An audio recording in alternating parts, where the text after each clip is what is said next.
Հակակոռուպցիոն կոմիտեի օպերատիվ հետախուզական ստորաբաժանումների կողմից իրականացված միջոցառումների արդյունքում փաստական տվյալներ են ստացվել այն մասին, որ ազգային ժողովի հերթական ընտրությունները նշանակելու մասին Հայաստանի Հանրապետության նախագահի հրամանագրի 2026 թվականի փետրվարի 7-ին ուժի մեջ մտնելուց հետո բարեգործություն իրականացնելու օրենսդրական արգելքի պայմաններում համապետական ընտրություններին մասնակցող Հայաստանի Հանրապետության տարբեր բնակիչների բարեգործության անվան տակ ուժեղ Հայաստան կուսակցության անդամի կողմից այլ անձի օժանդակությամբ 2026 թվականի մարտ ամսվա ընթացքում մի դեպքում անհատույց տրամադրվել է դրամական միջոց, մեկ այլ դեպքում արտոնյալ պայմանով խոստացվել է ծառայության մատուցում։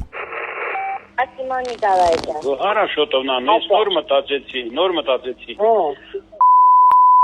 Տելևիզորը ունել ինչ անում։ Դրա տեղը փող կարած փողով։ Ինչ անում։ Հա, դրա տեղը փողով ինքը տելևիզորն ինչ անում, տունը կա։ Հիմա այս ֆայն ինքը դրա կարիք շատ ունի։ Հա, ենքան ուրախանավոր։ Դեսո,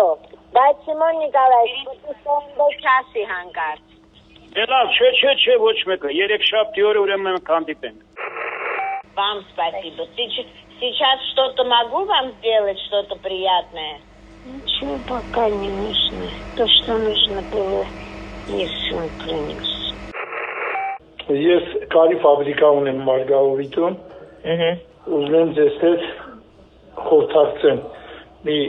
200 աշխատատեղով ֆաբրիկա ունեմ բոլոր բաներով։ Մեջինաներով։ Ինձ զակազա պետք է շուկա։ Զակազա պետք։ Այո, զակազինի, ասենք։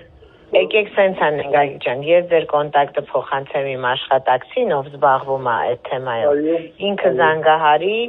ամեն ինչը գնահատենք, հնարավորությունները հասկանանք, եթե պետք է գանք տեղում տեսնենք ու սկսենք համագործակցել։